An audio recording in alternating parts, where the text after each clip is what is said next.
My father had recently married a girl named Jessica, a former student of his. She was dressed in expensive clothes, and her elegance and charm were unmistakable. I was happy for my father. At his age, having a woman like that was quite an accomplishment. I envied him a little because my wife, Emily, is wonderful, but Jessica was something else entirely. She had a magnetic presence that drew people in, making me feel both impressed and awkward in her company. I started visiting my father and Jessica more often. Jessica had a knack for making me feel like I was the center of her attention, and our conversations often lifted my spirits. My mother, Carol, ignored my father and his new wife, remaining jealous even though Jessica showed up 2 years after their divorce. Carol was proud, and the ease with which my father moved on with his life hurt her deeply. I visited her less and less often as her bitterness during our brief visits drained her of strength. One day my father asked me to fix a faucet, as his hands were no longer what they used to be. Jessica met me in a lace apron and short black dress that felt deliberate, as if she wanted me to pay attention. The job took longer than expected, and Jessica stayed close by the whole time, watching me. Afterward, she opened a bottle of wine. She didn't eat, just watched me, her gaze intense and anxious. She asked if anyone was waiting for me at home. I hesitated, feeling the weight of her question. She moved closer, her hands massaging my shoulders, her touch gentle but firm.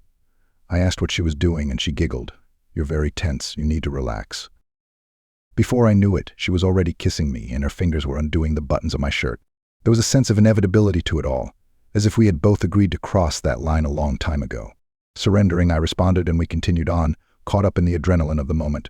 We finished just before my father returned, leaving us both breathless. I quickly adjusted my clothes, pretending nothing had happened, and Jessica smiled slyly. When my father entered the room, I felt a pang of guilt mixed with lingering excitement.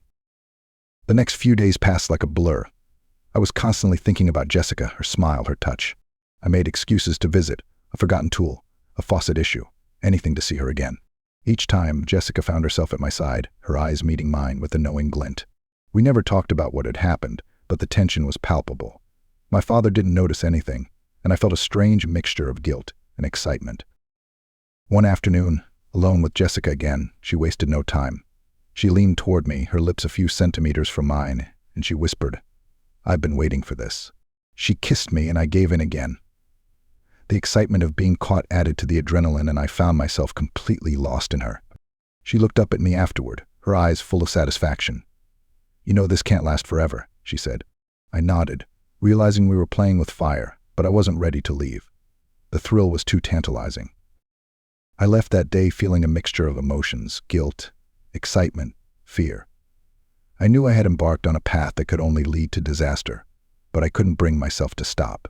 Jessica had me in her grip, and I couldn't get rid of her. The line had been crossed, and there was no turning back.